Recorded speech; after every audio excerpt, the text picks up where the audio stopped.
I loved the scenes. I loved the clips we got to see of the movies. I loved watching the townspeople do life in the theater. I love that people were just flat out sleeping. Like, it reminded me both of an Irish pub and the theater in Stars Hollow and Gilmore Girls that, like, Kurt runs in the bookstore.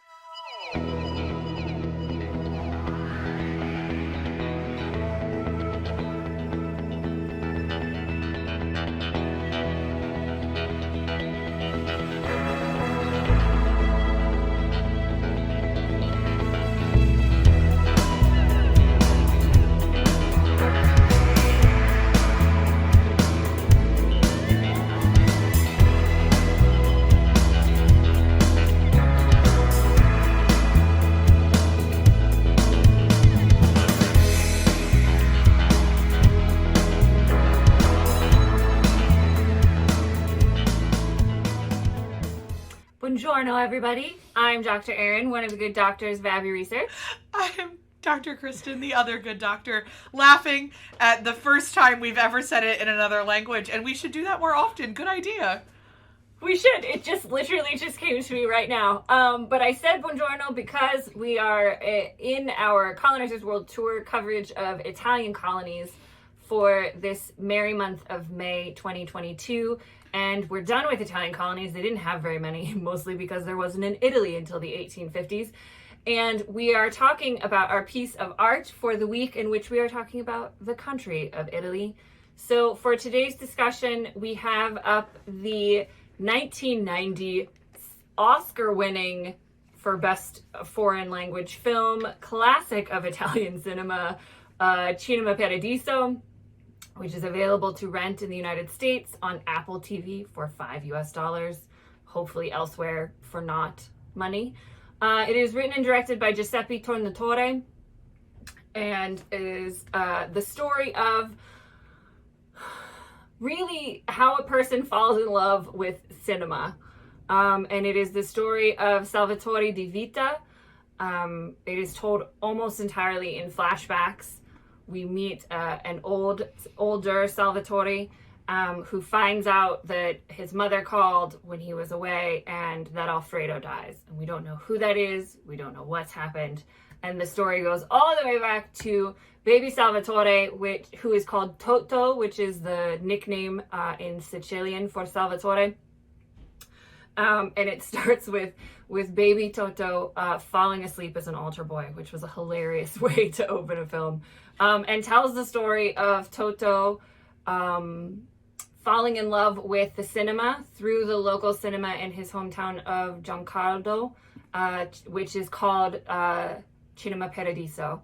And that's where he meets Alfredo, who's the projectionist. It is the story of their relationship. It is the story of Salvatore's youth.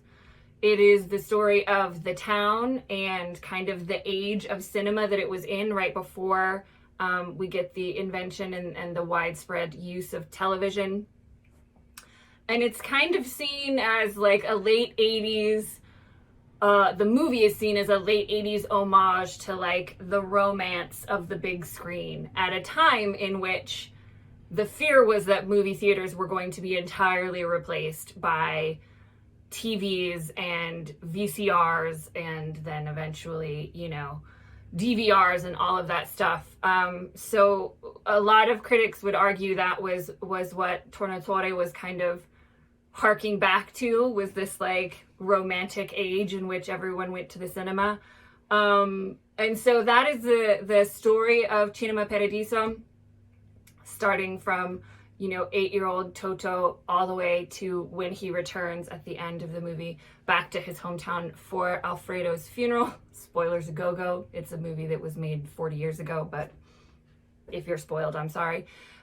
So it's and as Dr. Kristen said yesterday, it's a slow burn. This one, it's about 2 hours and 35 minutes. At times it feels like 4 hours and 35 minutes. I very much enjoyed it. I deal with slower pacing in movies better than Kristen does, or I don't dislike it, I should say. So we had different feelings about the length of the film, but I think we were both on board that it was a good film minus some things that didn't need to happen. So, Dr. Kristen, what would you like to share about Cinema Paradiso? What did you like? What didn't you like? What did you learn about Italy, if anything? Fascinating. Yeah, like I'm never watching this again, and I can't. I can't say this has made me want to watch more Italian films. If this is, I don't think any of the other classics are this long. Although, yeah, no, you wouldn't really like The Bicycle Thief either. So I don't think it's a genre that's for you, and that's okay. Yeah, I appreciate tight storytelling, and the Italians apparently, if this is emblematic of Italian cinema, do not, which is fine. I also hated Mad Men because they took too much time. So that's my thing. I don't love meandering character studies. It's not my favorite genre.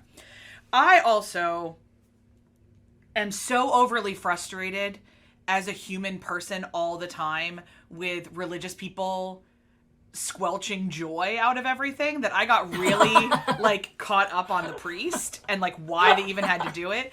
And I just kept getting angry that like they were like all that garbage was having to happen because priests are afraid of kissing. All that kind of stuff. So like I had some reactions that the film did not ask me to have, if that makes sense. Yeah. And so I carried we all do, carried baggage into it. There were moments I enjoyed. I would not say that overall I enjoyed myself watching this film, but I really appreciated Toto and Alfredo's relationship. I really loved watching. Beautiful. Loved in Roger Ebert's review. He says that for Toto, Alfredo is his father and Cinema is his mother. And I held that in my brain, and I could totally see it. His mother did not seem to be equipped to be a mother. Yeah, I mean, we see in the film she's a single mother of two children, very poor life circumstances, and the father, her husband, was a resistance fighter and is eventually found and proclaimed dead in Russia, I think. Yeah. So I think she was under a lot of stress. And that's what I mean by like ill-equipped. Yeah. Like she's not a bad mother. She just didn't have the resources to. No. And I think when she gets the widow's pension, that probably helped stabilize things. And then eventually Toto gets a paid job as the projectionist at Cinema Paradiso, and so then there's money coming in, and that maybe made her a little bit less violent with her son. I don't know. Yeah, it wasn't fun to watch her wail on her kid, I guess. Like, there was just a lot of and like I read like this was made in 1988. Like the world in 1988, and definitely the Italian world in 1988, is not one that I understand or can, or in like I don't watch a lot of 80s movies. Like it's just not a lot of 80s stuff is meandering. And that's just because, and the world as it was. But I loved Alfredo. I love that he was just every bit as, like, the one scene in which older Toto sneaks into the confession booth and Alfredo's, like, making a lie to the priest about, like, oh, I howled. It was like, such good, like, buddy cop, but, like, dad relationship line blurring. It was great. I really liked Alfredo. He was my favorite character. And I understand the allure. I think on the other side of COVID, too, this hit me differently because I used to believe in the romance of the cinema. And, like, things need to be seen on the big screen. I was one of those people. And since I haven't been to a movie theater in, like, 3 years, I'm a little bit less of that person now. And a little bit, but I loved the scenes. I loved the clips we got to see of the movies. I loved watching the townspeople do life in the theater. I love that people are just flat out sleeping. Like, it reminded me both of an Irish pub and the theater in Stars Hollow and Gilmore Girls that, like, Kurt runs in the bookstore. Like, there was a lot of ambiance that I loved. I didn't care at all about his girlfriend. And the dramatic, all the drama around fires, which is a theme throughout this movie, I just didn't really jive with it. But the girl was wasted to me. We could have done other things with that time. Yeah, and I agree. I don't think we needed this story of Elena at all. except like I guess it's part of like growing up is falling in love and like the wrong side of the tracks vibe feels very 80s, like her dad wasn't okay with it. Her dad was like a well-to-do businessman, and she had to hide her love. There were also parts about that I didn't like. It was so funny watching it, and I know you felt the same way because we've had this discussion a lot, that like things we would have thought was romantic when we were younger. Like when he decides to enact Alfredo's story of like standing outside her window for 100 days. I'm like, that's not love, that's stalking. Yeah, he did that, and I was like, watching that 1988, this was love. Yeah. Yeah. I was like, and you know, it was like 1954. But in 1988, like we had Say Anything, you know? So, yeah. I was like, oh, this is making me creepy. It was defo creeped out about that. So I didn't, like, Elena was extraneous, because even especially at the end, like, he finds his old film of her when he returns for Alfredo's funeral, and, like, he watches it back, and I'm like, is he gonna get back together with Elena? Is she gonna come to the funeral? No, he's just, like, being nostalgic? Okay. So Wikipedia tells me that there's actually, like, 5 versions of this movie. Yeah. And one of them has a coda where he shows her the film. And they get closure. They don't get back together. They just get closure and he moves on. Sure. But it's an extra half an hour, and Italian audiences like literally fell asleep. Yeah, it's so funny. This film didn't do well. Like, it's considered a classic of Italian film, but it didn't make money at the start. And it really wasn't until it kind of went around on the film circuit and got a lot of international buzz and won a crap ton of awards. I loved how much they scrolled through all the awards at the beginning of the movie. I was like, that is amazing energy. It feels like a movie that people loved because someone told them to love it. Possibly. I mean, I loved it, but... Not you, but like at the time, like, oh, this is really important. And because, I mean, I think it feels art housey. And that's because it is. It's art house foreign film cinema. But it's a quiet story. Yeah. Which is really, really lovely. Yeah. Yeah, and the parts of it that were... Yeah, and I mean, I still, you know, I still feel like I got pulled into the romance of the cinema aspect of it. Which, you know, I haven't gone back to the movies as much, but I do love seeing movies, and I love that experience, and I love that they told the story of what it is like to experience something collectively. Yeah. Like that.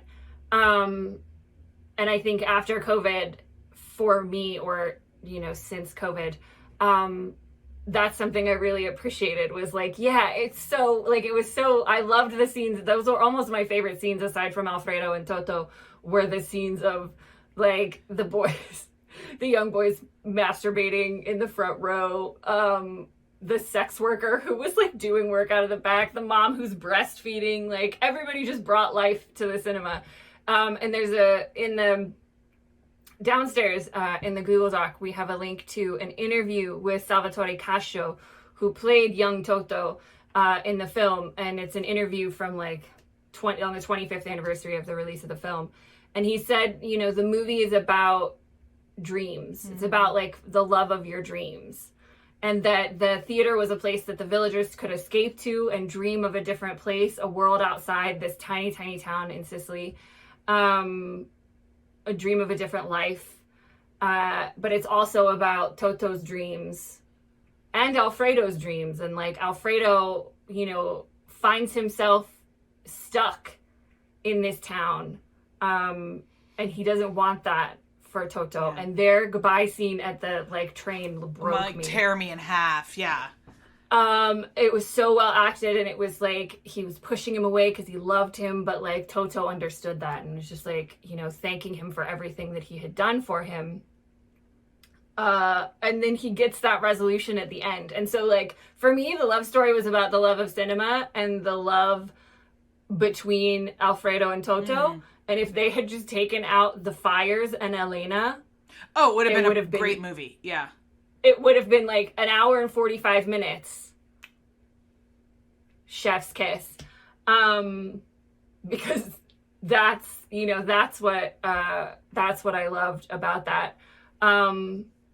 if we could just edit some of that fluffier stuff out. But you know, it was the 80s, and if we didn't have like attractive young people making out on screen hiding from their parents, like what kind of movie were we making? I'm sure Giuseppe Tornatore saw the John Hughes movies and was like, I need a John Hughes element. Where's my Molly Ringwalds? But yeah, so we, based on our opinions, we would have different recommendations for you for Cinema Paradiso. If you find yourself nodding along to more of what Dr. Kristen said, we probably wouldn't recommend this film for you. If you find yourself nodding more to what I'm saying, give it a shot. If you like art house cinema, if you like foreign language cinema, meandering Italian films, I would recommend it. I think it was interesting to learn a bit about a person's version of Italy and what growing up in Italy at that time looked like. Did we learn a lot about Italian life and culture? I don't know that that's what this movie is for. But it was certainly an interesting diversion from our normal oeuvre of Colonizer's World Tour films. Yeah, it didn't make me like physically ill or cry or angry at any point in time, which many of our Colonizer's World films do. Except at the meandering storytelling. It just made me, I was frustrated. I wasn't like actively hostile towards it. I was just like, this isn't for me. Yeah. No, I know. So that wraps up our coverage for Italian colonies for this month. Next month in June, because it is Pride Month, we will be talking about global queer stories. And up first, we are starting with Taiwan, which is a place we have not covered yet. So we're very excited to jump into that week. And the rest of the month, we're going some very interesting places. We tried to select from some last year's global queer stories, we were like Cuba, Spain. This time, I think aren't we going to Chechnya too? Chechnya, Mexico. I think we are doing Spain and Taiwan. Yeah. So we're spinning the globe once again, and we hope we see you for our coverage for Taiwan. If you liked this conversation, if you like our faces and our voices and our content, please like and subscribe. Do the YouTube things that you feel you must do so that you don't miss any more of our fantastic discussions, if we do say so ourselves, which we do. If you would like to hear from us in written form, we have a weekly newsletter where we discuss all things empathy around the world and at home, and we would love for you to join us for that.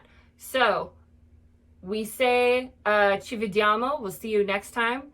Have a good day, everybody. See ya.